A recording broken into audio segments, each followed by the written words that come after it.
तो कैसे हो आप लोग? ठीक ठाक हो? आज का हमारा लेसन है एरिया एंड पेरीमीटर के बारे में। तो पेरीमीटर क्या होता है? Perimeter is the length of the boundary of a closed shape. कोई भी बंद जो शेप होती है ना हमारे पास, जो उसकी बाउंड्री है, यानी ये बाउंड्री बोलते हैं जो ये इसके बाहर वाला हिस्सा है, ये जो ब्लू कलर की लाइन है ना, ये इस शेप की बाउंड्री है। तो इसकी जो लंबाई है ना, उसको बोलते हैं पेरीमीटर। यानी किसी भी बंद शेप की जो बाउंड्री है उसकी लंबाई को बोलते हैं पेरीमीटर। और इसके बाद है हमारे पास सेकंड एरिया। एरिया क्या होता है? Area is the total space taken by a close shape, यानी जितनी इस क्लोज शेप ने जगह घेरी हुई है ना, वो इसका एरिया है। बाहर जो बाउंड्री की लंबाई है वो है पेरीमीटर, और टोटल जो इसने जगह घेरी हुई है ना, ये जो पूरा ब्राउन पार्ट है इंक्लूडिंग द लाइन, इसको बोलते हैं एरिया। अभी एग्जाम्पल के तौर पे हम एक शेप है, उसी को 2 दफ़ा मैंने बना लिया। पहले उसका पेरीमीटर फाइंड करेंगे और फिर उसका एरिया फाइंड करेंगे। तो अभी हम ना इसकी बाउंड्री को मेजर करते हैं, ठीक है? तो ये चले इस यहाँ से शुरू करते हैं, ठीक है?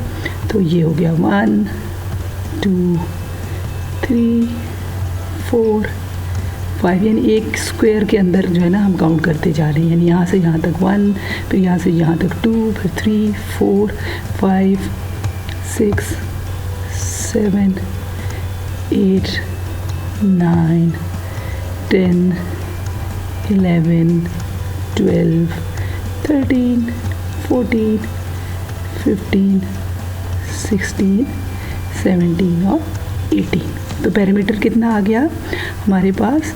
18 यूनिट्स हमने क्यों बोला कि हमें पता नहीं है कि इसकी यूनिट्स आती है ना, तो हमने इसको यूनिट्स बोल दिया।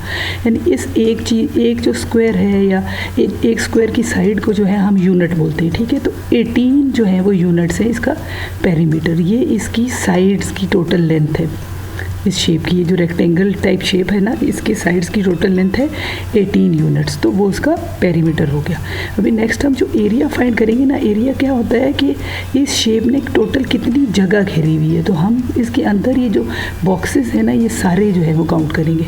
तो ये हो गया 1 2 3 4 5 6 7 8 9 10 11 12 13 14 15 16 17 18 19 एंड 20। तो क्या हो गया हमारे पास? एरिया क्या आया?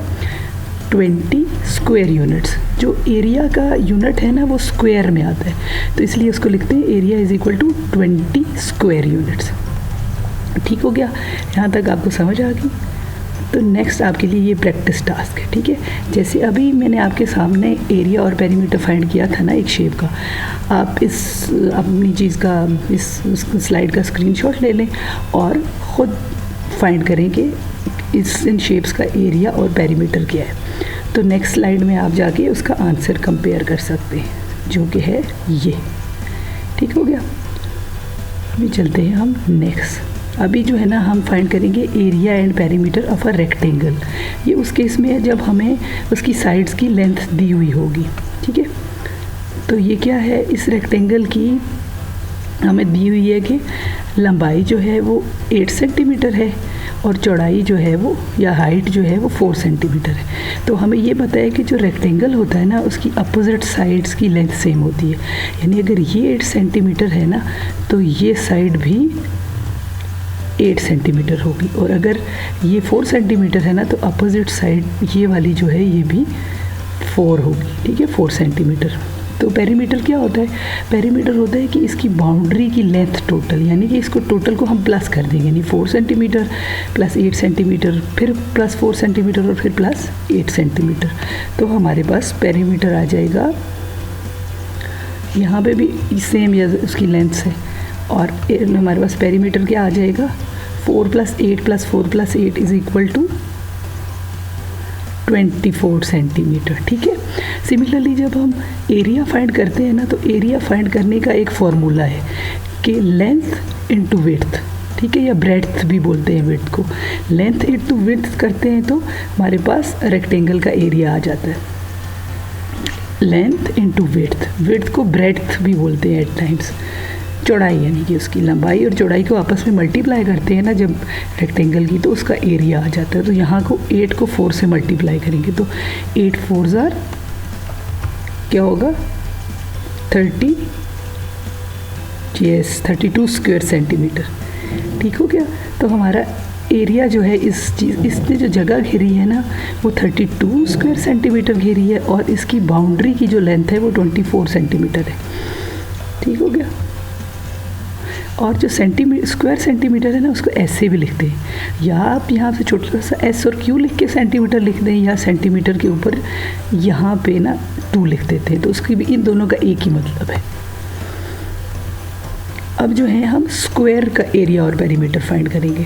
तो स्क्वायर का क्या है कि स्क्वायर की एक साइड की लेंथ हमें गिवन है, तो हमें ये पता है कि स्क्वायर जो होता है उसकी चारों साइड्स की लेंथ सेम होती है, यानी कि अगर ये 4 सेंटीमीटर है ना तो ये भी 4 होगा, ये भी 4 होगा और ये भी 4 होगा। ठीक है, इसी तरह ये दोनों सेम ही है, तो ये इसकी चारों साइड्स की जो लेंथ है ना वो 4 सेंटीमीटर ही है।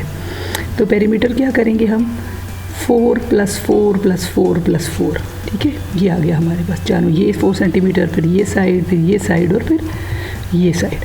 तो पेरीमीटर हमारे पास आ गया 16 सेंटीमीटर। तो एरिया क्या होता है, एरिया होता है लेंथ इनटू विड्थ।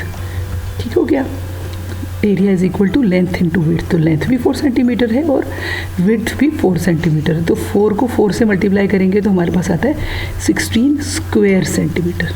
ठीक है,